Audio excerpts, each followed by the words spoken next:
Assalamualaikum warahmatullahi wabarakatuh. Kami dari kelompok satu akan mempresentasikan hasil diskusi kami mengenai minyak atsiri dengan bahan dasar daun sirih hijau.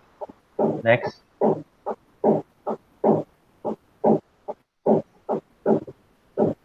Pertama-tama perkenalkan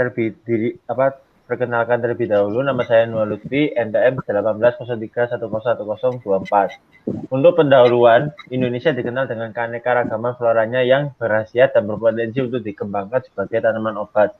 Salah satu tanaman obat yang telah banyak dikenal adalah sirih hijau.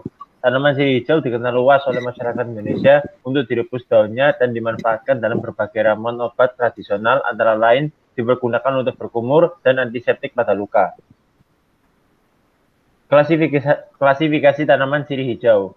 Kingdom Plantae, divisi Magnolipita, kelas Magnolipsida, ordo Piperales, keluarga Piperaceae, genus Piper, spesies Piper Betel L. Sumber minyak atsiri pada tanaman sirih hijau. Sirih adalah sejenis tumbuhan merambat, daunnya yang tunggal berbentuk jantung, berujung runcing, dan mengeluarkan bau yang sedap bila diremas. Bagian-bagian dari tanaman sirih seperti akar, biji, dan daun berpotensi untuk pengobatan, tetapi yang paling sering dimanfaatkan untuk pengobatan adalah bagian daunnya. Karena bagian daun sirih banyak mengandung minyak atsiri yang tersusun senyawa kimia yang bermanfaat. Sifat fisika dan kimia minyak atsiri daun sirih. 1. Mudah menguap pada suhu kamar. 2. Memiliki bau yang khas. 3. Memiliki rasa getir. 4. Keadaan segar dan murni. Minyak atsiri tidak berwarna, namun dalam penyimpanan dapat menjadi kuning. 5. Larut dalam kloroform, ether, alkohol, dan petroleum ether. Yang keenam, memiliki densitas 0,9313 gram per mililiter. 7. Memiliki indeks bias 1,4526. 8. Memiliki putaran optik 4,259. 9. Bersifat tidak stabil terhadap pengaruh lingkungan, baik pengaruh oksigen udara maupun sinar matahari, karena terdiri dari berbagai macam komponen penyusun. Kemudian komponen kimia minyak atsiri daun sirih. Daun atsiri mengandung minyak atsiri dengan kadar berkisar 0,13 sampai 0,33% volume per volume. Di mana komponen tersebut ada monoterpen, sesquiterpen, dan aromatik. Untuk monoterpen ada pinema, camphena, pinena, D-limonena, 1,8 sineol, dan simen. Kemudian untuk sesquiterpena ada caryophyllene. Untuk yang aromatik ada safrol, metil kafibetol, eugenol, kafibetol asetat, dan alil prokatekol diasetat. Kegunaan komponen kimia minyak atsiri daun sirih. Yang pertama, untuk yang monoterpena adalah kelompok terpena yang terdiri dari 2 unit isoprena dan mempunyai rumus molekul C10H16. Monoterpena dapat berupa linear atau mengandung cincin. Contoh dari monoterpena pada minyak atsiri daun sirih adalah alpha-pinena. Alpha-pinena adalah senyawa organik cairan yang tidak berwarna dengan bau karakteristik seperti terpenin. Ini adalah struktur alpha-pinena. Kemudian ada camphena. Camphena adalah senyawa organik bisiklik dengan rumus molekul C10H16. Ini adalah salah satu monoterpen yang paling luas. Camphena digunakan untuk pengharum, antibiotik, pengobatan tapikal untuk nyeri dan aromaterapi. Ini adalah struktur camphena. Kemudian ada beta-pinena. Beta-pinena adalah senyawa organik cairan yang tidak berwarna yang larut dalam alkohol. Ini adalah salah satu dari 2 isomer pinene, yang lainnya adalah alpha-pinena.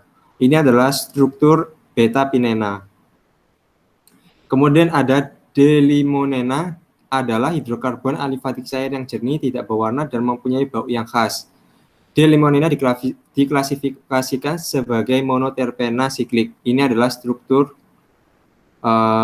camphena. Kemudian 1,8 sineol.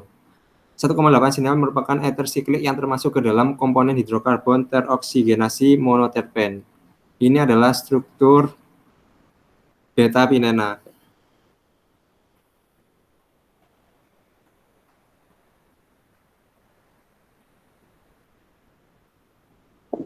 Saya Muhammad Alfian Ubaidi, NPM 5. Di sini saya akan menjelaskan kegunaan komponen kimia. Di sini ada pisimen. Pisimen adalah senyawa kelompok monoterpen berupa cairan yang tidak berwarna, di mana senyawa pisimen mempunyai aktivitas sebagai antifungi, antiinflamasi, antibakteri, dan antioksidan.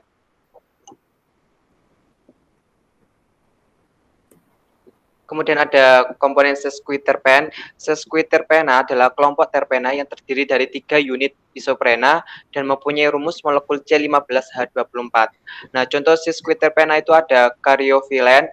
Karyofilen lebih formal disebut dengan beta karyofilen adalah sesquiterpen bisiklik alami yang merupakan konstituen dari banyak minyak esensial, di mana beta karyofilen biasanya digunakan sebagai pewangi karena memiliki bau tertentu, sebagai antibiotik dan antibakteri. Next. Kemudian ada senyawa aromatik, di mana aromatik adalah senyawa hidrokarbon dengan ikatan tunggal dan ikatan rangkap di antara atom-atom karbonnya. Senyawa aromatik paling sederhana adalah benzen. Contoh dari senyawa aromatik ada safrol, di mana safrol adalah eter aromatik berupa cairan yang tidak berwarna atau agak kuning dan memiliki bau safros. Safrol sering digunakan sebagai prekursor obat sintesis MDPA yang merupakan suatu zat antara yang banyak digunakan sebagai bahan baku pembuatan obat-obatan seperti L-dopa atau obat-obatan turunan amfetamin.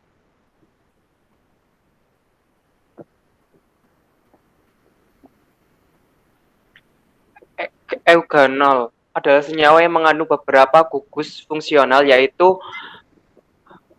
alil, fenol, dan metoksi. Eugenol merupakan cairan bening hingga kuning pucat dengan aroma menyegarkan dan pedas. Senyawa ini mempunyai aktivitas farmakologis sebagai analgesik, antiinflamasi, antimikroba, antiviral, antifungal, antiseptik. Kemudian ada kafibetol. Kafibetol merupakan turunan dari fenol. Kandungan kafibetol pada daun sirih hijau mempunyai daya antibakteri 5 kali lipat dari fenol biasa. Dan umumnya senyawa kafibetol tersebut yang bisa mengakibatkan adanya aromatik dari minyak atsiri tersebut. Selanjutnya, perkenalkan nama saya Khalifatul Mubin, NPM 37. Di sini ada kegunaan minyak atsiri yang berasal dari daun sirih. Yang pertama bersifat anti kanker.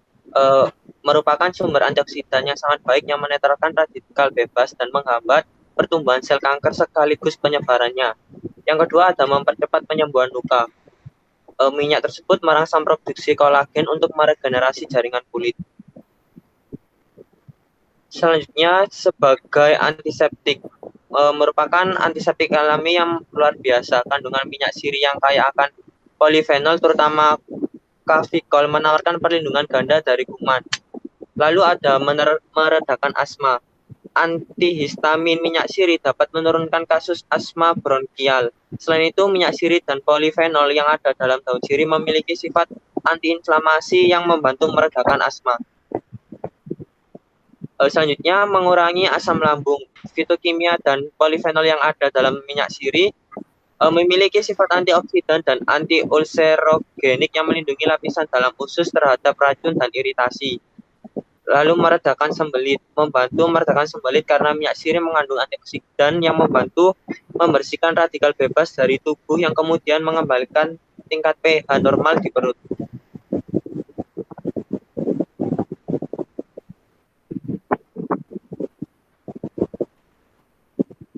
Sekian dari kelompok kami, kurang lebihnya mohon maaf.